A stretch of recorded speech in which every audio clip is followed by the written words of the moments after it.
শান্তি ৩ জুলাই ২০২৫ সাকাৰ মহাবাক্যৰ সম্পূৰ্ণ সাৰ কথা। মৰমৰ সন্তানসকল, এই বেহদৰ নাটকত তোমালোক আচৰিত ভাৱৰীয়া। এয়া অনাদি নাটক, ইয়াত একো সলনি হ'ব নোৱাৰে। প্ৰশ্ন: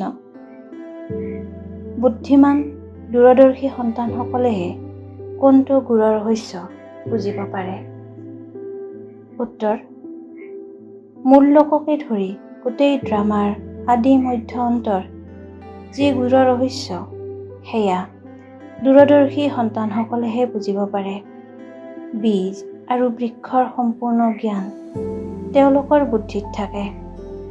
তেওঁলোকে জানে, এই বেহদৰ নাটকত মই আত্মাৰূপী ভাৱৰীয়াই এয়া যি চোলা পিন্ধি শৰীৰ ধাৰণ কৰি ভূমিকা পালন কৰি আছোঁ, এনেকৈ সত্যযুগৰ পৰা কলিযুগলৈকে ভূমিকা পালন কৰিব লাগে।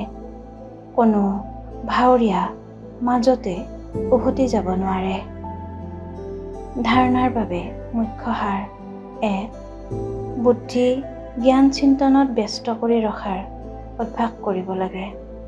যেতিয়াই সময় পোৱা একান্তত গৈ বিচাৰ সাগৰ মন্থন কৰিব লাগে। পিতাক স্মৰণ কৰি সঁচা উপাৰ্জন জমা কৰিব লাগে। ২. দূৰদৰ্শী হৈ এই বেহদৰ নাটকক যথাৰ্থ ৰীতিৰে বুজিব লাগে। সকলো ভাৱৰীয়াৰ ভূমিকা সাক্ষী হৈ চাব লাগে। বৰদান: মধুৰতাৰ বৰদানেৰে সদায় আগবাঢ়ি যাওঁতা শ্ৰেষ্ঠ আত্মা হোৱা। বিস্তাৰ: মধুৰতা এনেকুৱা বিশেষ ধাৰণা যিয়ে অসাৰ ধৰণীকো মধুৰ কৰি তোলে। কাৰোবাক ক্ষণিকৰ বাবে স্নেহৰ দৃষ্টি দি দিয়া, মধুৰ বচন কৈ দিয়া, তেতিয়া যিকোনো আত্মাক সদাকালৰ বাবে ভৰপূৰ কৰি দিব। ক্ষণিকৰ স্নেহৰ দৃষ্টি আৰু বাণীয়ে সেই আত্মাটিৰ সৃষ্টি সলনি কৰি দিব। তোমালোকৰ দুটি মধুৰ শব্দয়ো সদাকালৰ বাবে তেওঁলোকক পৰিৱৰ্তন কৰাৰ নিমিত্ত হৈ যাব। সেইকাৰণে মধুৰতাৰ বৰদান সদায় লগত ৰাখিবা। সদায় মধুৰ হৈ থাকিবা আৰু সকলোকে মধুৰ কৰি তুলিবা।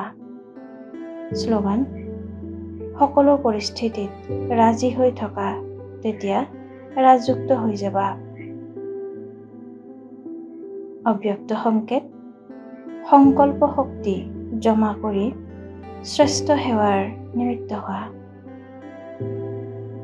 যেতিয়া অন্য সকলো সংকল্প শান্ত হৈ যায়, মাত্ৰ এক পিতা আৰু মই, এই মিলনৰ অনুভূতিৰ সংকল্প থাকিলে, তেতিয়া সংকল্প শক্তি জমা হয় আৰু যোগ শক্তিশালী হৈ যায়।